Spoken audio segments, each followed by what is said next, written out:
Welcome back to Double Your Profit. What we're going to be talking about is reviewing all of your recurring costs. Now, I have a different name for this that they're going to bleep out on YouTube, but it's called the fuck it up list. So every single month, what I do is I create a fuck it up list where I list out all of the recurring costs inside my business and I go fuck them up. I remove as many of them from our business, or I aggressively negotiate each of those price points, because recurring costs are a big deal.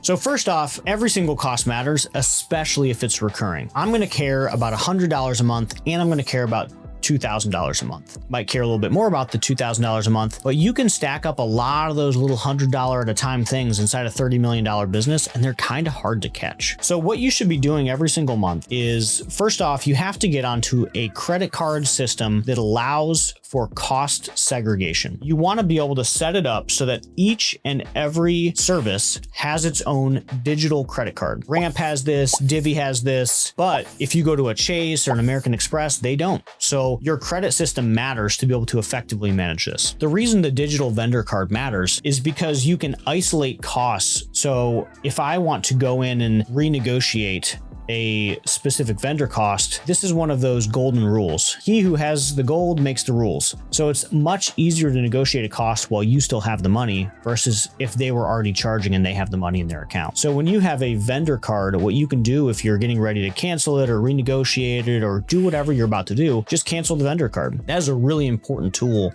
in the negotiating playbook, is being able to isolate that vendor to one single card, so that way you can just always stay on top of it and you have a lever to pull if you need to.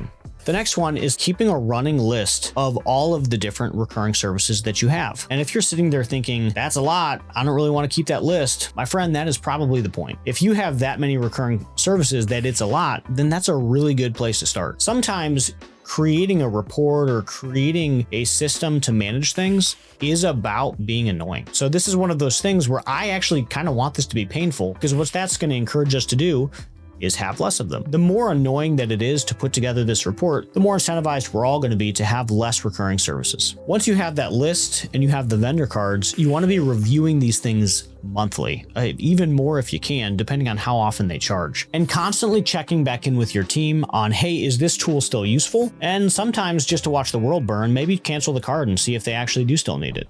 Renegotiate constantly. There is no such thing as renegotiating too often. I like renegotiating. I think it's funny. There are very few times in your life as a business owner where you just get to be an absolute dick and nobody can say anything that mean to you. And renegotiating is definitely one of them.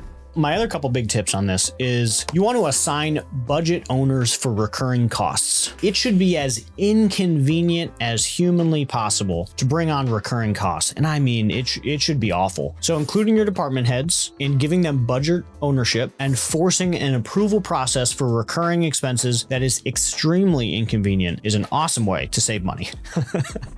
And finally, make sure you're reinvesting those savings, ideally in your people. Now, the way to do this is as you've added budget owners and as you've added high accountability and you've brought on this process, once you have savings, what do you do with it? I mean, one of the benefits of having a high profit company is you get to invest in your team, who then makes the company more profitable. So if you have savings, then maybe the budget owner for those savings gets a portion of that back as a bonus. Like, hey, thanks for saving us some money.